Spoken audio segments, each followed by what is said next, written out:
the lion is the king of the beast, then what does that tell us about kings? This pendant was inspired by depictions of lions in medieval illuminated bestiaries, but what fascinated me wasn't the image itself, it was the warning hidden in the story. If you grew up watching Robin Hood, the Lion King, the Lion, the Witch, and the Wardrobe, you already know the lion as a symbol of noble leadership, the wise king, the rightful ruler, the hero. Medieval people saw lions in much the same way, and kings. In the earliest bestiaries, the lion was represented as king of the beast. But more than that, the lion was represented as Christ-like, righteous, powerful, and divinely ordained. The lion represented more than just strength, it also represented the ideal of power used well. And kings noticed that.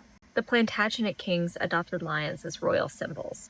No one embraced that more than Richard I, or, as you might know him, Richard the Lionheart. Richard built a reputation as a fearless military leader, and he included 3 lions on his standard to represent him in battle. And with this representation, the connection between lions with royalty and nobility grew and became more deeply embedded in English culture. Then came along his younger brother, John. John was the worst.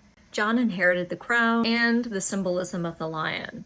But John's reign was marred by failed and unpopular wars, crushing taxes, and political decisions that were tantamount to disaster, including a beef with the Pope. John's incompetence led to a rebellion that resulted in the signing of the Magna Carta, limiting the power of kings. And that's where the story gets interesting, because while lions didn't stop being depicted in illuminated bestiaries as representative of Christ, the meaning behind that symbol became more nuanced. Because Britain had seen such a strong dichotomy in terms of how power could be wielded by a leader, the way they talked about power changed. And because the lion was the king of the beast, the way they talked about the lion changed as well.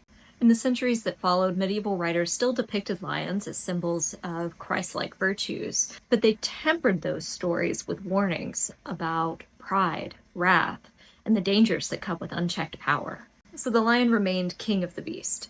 But when people read those stories, instead of taking it at face value, they were prompted to ask questions about whether or not rulers were worthy of the power they wield.